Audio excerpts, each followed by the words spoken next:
আসসালামু আলাইকুম। আসছে কোরবানির ঈদ। আর ঈদে সবার ঘরে মাংসের বিভিন্ন রেসিপি তো রান্না হবেই।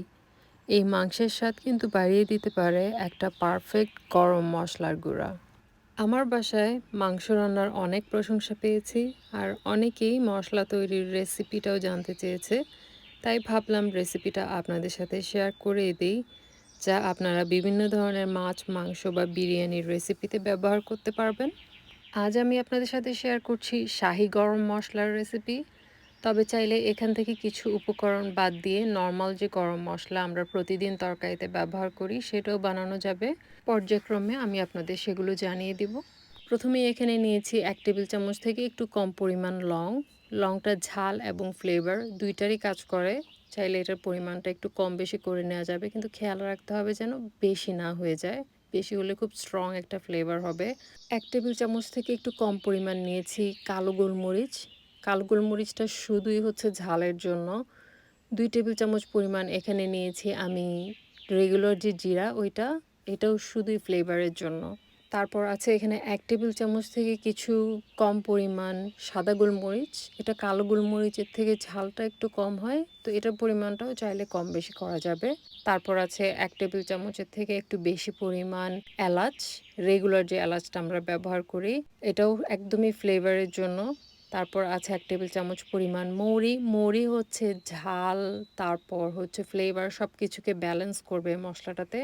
1 টেবিল চামচ পরিমাণ আছে শাহি জিরা। তারপর এখানে নিয়েছি 2 টেবিল চামচ পরিমাণ ধনিয়া। ধনিয়াটাকে বেসিক্যালি ব্যবহার করা হয় হচ্ছে মশলার যে ফ্লেভার, ঝাল সব কিছুকে ব্যালেন্স করবে কম বেশি হয়ে গেলে।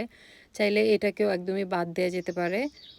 তারপর এখানে আমি নিয়েছি বড় বড় 3টা স্টিক দারচিনি। দারচিনিটাও একদম ফ্লেভারের জন্য, কিন্তু দারচিনি বেশি হয়ে গেলে খুব স্ট্রং একটা দেখা যাবে যে তরকারিতে গন্ধ হবে এবং কালারটা চেঞ্জ হয়ে যাবে। তাই দারচিনির পরিমাণটা খুব বেশি ব্যবহার করা যাবে না। এরপর আছে এখানে 6 থেকে 7টা পরিমাণ তেজপাতা। আর আমি এখানে দেই হচ্ছে 4 থেকে 5টা পরিমাণ শুকনো মরিচ। শুকনো মরিচটা হচ্ছে মশলার কালারটা খুব সুন্দর করে, প্লাস তরকারিতে একটু ঝাল ফ্লেভার দিবে। আর আছে এখানে 1টা জয়ফল, 1টা জয়ত্রী, 4টা কালো এলাচ, 2টা স্টার অ্যানিস। তো এখন বলি, এটাকে শাহি গরম মশলা করতে হলে সবগুলো উপকরণ ব্যবহার করতে হবে। আর যদি নর্মাল যে গরম মশলা সেটা বানানোর জন্য মাঝখানে যে উপকরণগুলো স্টার অ্যানিস, কালো এলাচ, জয়ফল, জয়ত্রী, তারপর হচ্ছে শাহি জিরা আর সাদা গোলমরিচ, এই উপকরণগুলোকে বাদ দিলে এটা নর্মাল একটা গরম মশলা হবে।